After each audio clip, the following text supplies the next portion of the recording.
Happy National Park and Recreation Month. I'm Museum Curator Elizabeth Rozak. And I'm John Healy, the City Sports Supervisor. We're down here at Stone Sports Complex to talk a little bit about its history and what it's used for today. So John, did you know that this is not the original Stone Complex? Elizabeth, I did not. I thought this was the original complex that had been used throughout Sierra Vista's history. I came here in 1997 and worked for the city, and I was actually a high schooler lining these ball fields. Oh, really? Yeah. So, well, the original one was located kind of close to your sports division. It was in the empty lot now behind Walmart on that northwest corner of Avenida Escuela and MLK. And that was dedicated back in 1972 to Bill Stone. Now, I know you know Bill Stone was a former police chief. I do. And city councilman. I do. But the field wasn't named for him because of that. He was actually the president of the Little League at the time, and in the late 1960s, it was him who had the idea to have a Little League complex here, and he spent the next 3 years dedicating himself to making that happen. Oh, wow, that's interesting. So, Elizabeth, as I work around these ball fields, I noticed that there are plaques behind each of the backstops.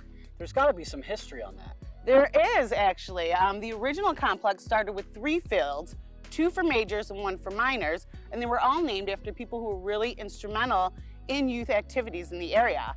So Paul Korber, he actually managed a minor league team, and he helped to prepare and plant the fields on the original complex and install the lights. John Humphreys was involved in a lot of youth activities, including softball, baseball, football, and school bands. And then Andy Chavez was actually a founding member of the association that started the Little League here. Oh, wow. Yes. That's very interesting. Yeah, and the 4th field we have here was added later at the original complex, and it was named for Pete Semino, who was really heavily involved in Little League as well.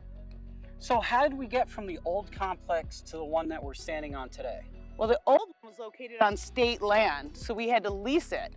So in the 1980s, the city and Little League decided to build a new multi-purpose complex for the Little League and the soccer club.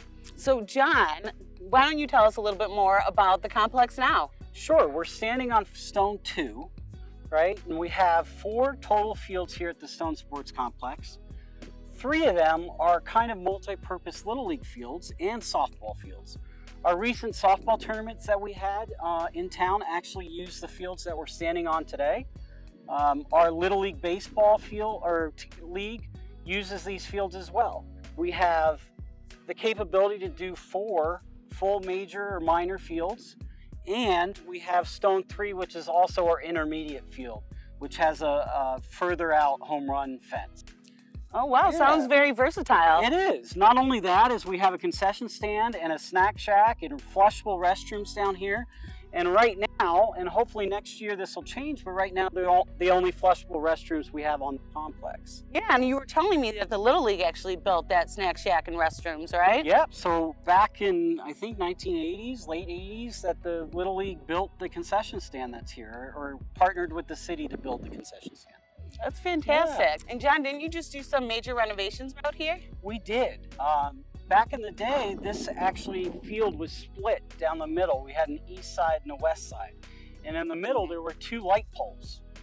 Those have been recently removed as part of a huge energy efficient lighting project.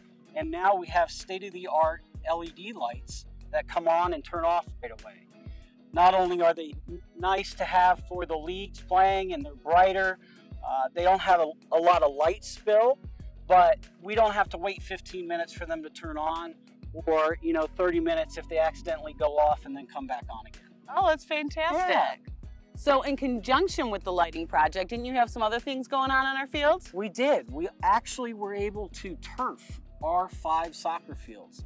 So not only did we get state-of-the-art lighting on all of our ball fields, we also got brand new artificial turf at Sears Center Park in Domingo Paez. Yeah, and we also have, a sports division that's specifically centered around sports with the city and the community. We're located at 3401 East Fry Boulevard, right next to the ball field at the old Rothery Educational Complex, now known as the Veterans Memorial Sports Complex.